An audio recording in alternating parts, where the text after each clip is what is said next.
अस्सलामु अलैकुम वरहमतुल्लाहि वबरकातुहू। मोहतरम नाज़रीन इकराम, उम्मीद करते हैं बख़ैर होंगे। अल्लाह तमाम को खैर व आफ़ियत से रखे।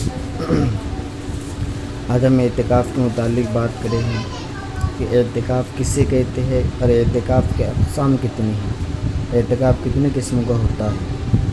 सबसे पहली बात, एतिकाफ़ किसे कहते हैं। एतिकाफ़ की लग़वी माना है किसी जगह ठहरना, अपने आप को रोक लेना।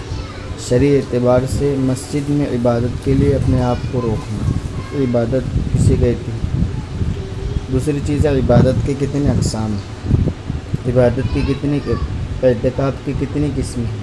एतिकाफ़ की 3 किस्में हैं, एक वाजिब है और एक सुन्नत मुअक्कदा अलल किफ़ाया है, तीसरी चीज़ नफ़ल है। सबसे पहली चीज़ वाजिब है। वाजिब की 2 किस्में हैं, मशरूत और गैर मशरूत। मशरूत यानी किसी शर्त के साथ मुअल्लक़ करना कि मैं बीमारी से सही हो जाऊंगा तो मैं इंशाअल्लाह रोज़ा रखूँगा। और गैर मशरूत यानी मुअल्लक़ नहीं करना कि मैं अल्लाह के लिए रोज़ा रखूँगा, ये मन्नत मान ली। तो दोनों के लिए, मशरूत और गैर मशरूत में रोज़ा शर्त है, रोज़ा रखना ज़रूरी है और ये एक दिन से कम नहीं होता। अगर रमज़ान में आपने मन्नत मांगी थी तो रमज़ान का रोज़ा इंशाअल्लाह काफ़ी हो जाएगा।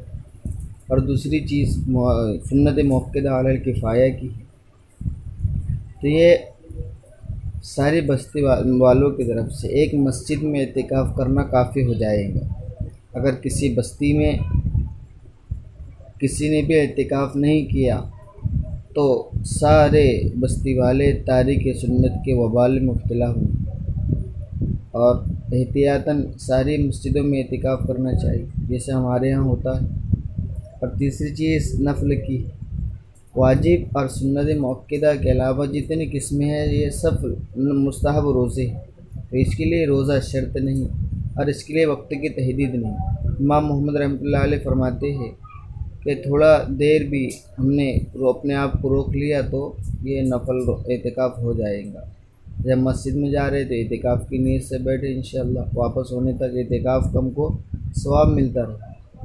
इसलिए एतिकाफ़ की किस्में आइंदा वीडियो में इंशाअल्लाह एतिकाफ़ की शर्तें आएगी, सारी बातें आएगी। अल्लाह रब्बुल इज़्ज़त मुझे आपको अमल की तौफ़ीक़ अता फरमाए। आपने हमारे चैनल को सब्सक्राइब नहीं किया, सब्सक्राइब कर ले, बेल आइकन दबा दे और शेयर करना ना भूलें। वस्सलाम।